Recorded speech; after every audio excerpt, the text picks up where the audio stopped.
اگه هنوز با پخت جوجه کباب با هواپز مشکل داری، این آموزش مخصوص خودت. تو این آموزش میخوام یه سری نکات طلایی رو بهت بگم که مطمئنم هیچ کس تا حالا بهت نگفته. در ادامه این ویدیو آموزش کامل این جوجه پرتقالی خوشمزه رو هم بهت میگم. ببین چه قشنگ پخته.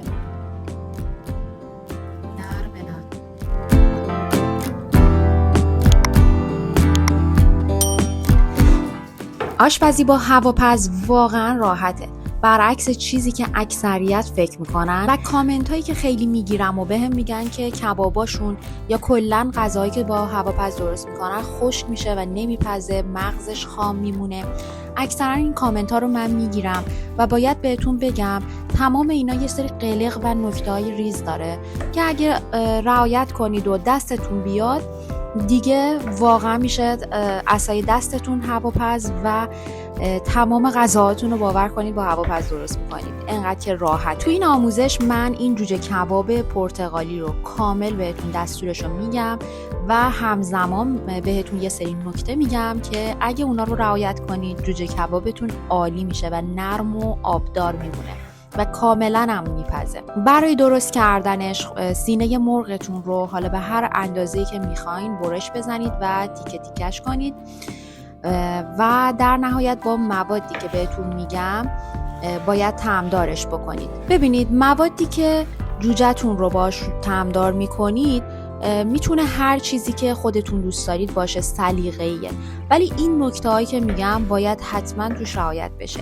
یعنی باید توی اون مواد حتما از یه ماده اسیدی استفاده بشه، مثل لیمو ترش. حالا من اینجا آب پرتقال استفاده کردم که یکم لیمو ترش هم بهش زدم. یا میتونید از گوجه رنده شده استفاده کنید و یا هر چیز دیگه ای. میتونید مثلا اگه میخواین جوجه‌تون پرتقالی نباشه همین یه مقدار فقط لیمو ترش بهش اضافه کنید.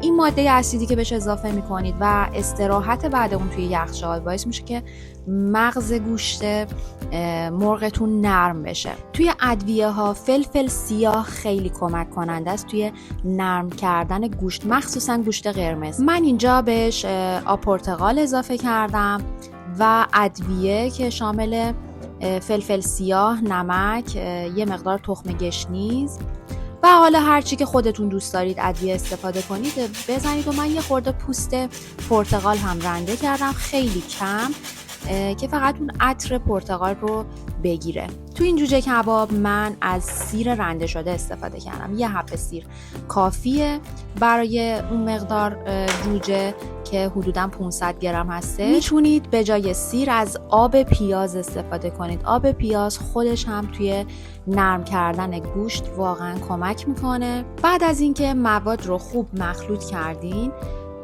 درش رو ببندین. من با یه سلفون درش رو بستم و گذاشتم توی یخچال 1-2 ساعت استراحت کنه. اگه حالا این استراحتتون بیشتر بخواد باشه هم مشکلی نداره. میتونید صبح موادتون رو طعمدار کنید و جوجه‌هاتون رو طعمدار کنید و بذارید توی یخچال و عصر حالا یا شب میخواید استفاده کنید بازش کنید و به سیخ بکشید و بذارید توی هواپز. حالا من اینجا از سیخ چوبی استفاده کردم و جوجه ها رو به سیخ کشیدم، ولی شما میتونید از سیخ چوبی هم استفاده نکنید برای داخل هواپز. یعنی اصلا خیلی نیازی هم نیست. من برای قشنگی این کار کردم.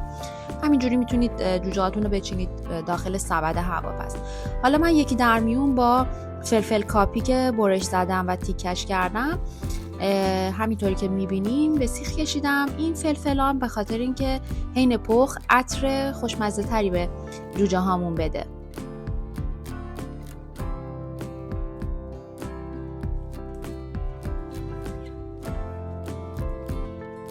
تو این فاصله هواپز رو گذاشتم که گرم بشه. هیچ گرمایش دستگاه برای اینکه جوجه‌هاتون خشک نشن هم خیلی مهمه. حتما دستگاه هواپزتون رو قبلش گرم کنید. تو این مرحله من سیب زمینی ها رو حلقه کردم. برشاتون نه خیلی نازک باشه نه خیلی کلفت. یکم نمک و روغن زدم و گذاشتم توی هواپز و سیخ‌ها رو همینجوری که می‌بینید وسط چیدم. یه چند تا گوجه گیلاسی هم همینجوری اطرافش ریختم و گذاشتم توی هواپز که بپزه. درجه حرارتی که توی هواپز میذارید برای پخت جوجه خیلی خیلی مهمه. درجه حرارت 180، مدت زمان 20 دقیقه کافیه، ولی میتونید 5 دقیقه اضافه تر هم بذارید بسته به هواپزتون. من یه مقدار برشای نازک کره هم روی سیخای جوجم گذاشتم به خاطر اینکه خیلی خشک نشه.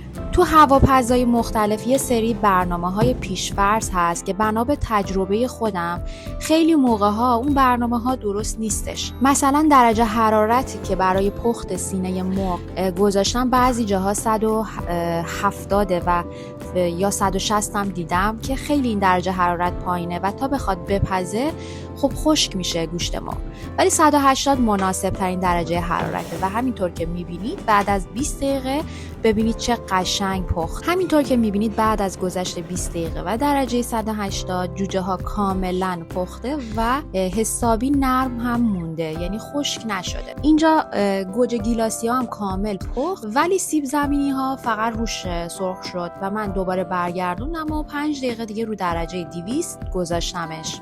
ببین چه قشنگ پخته.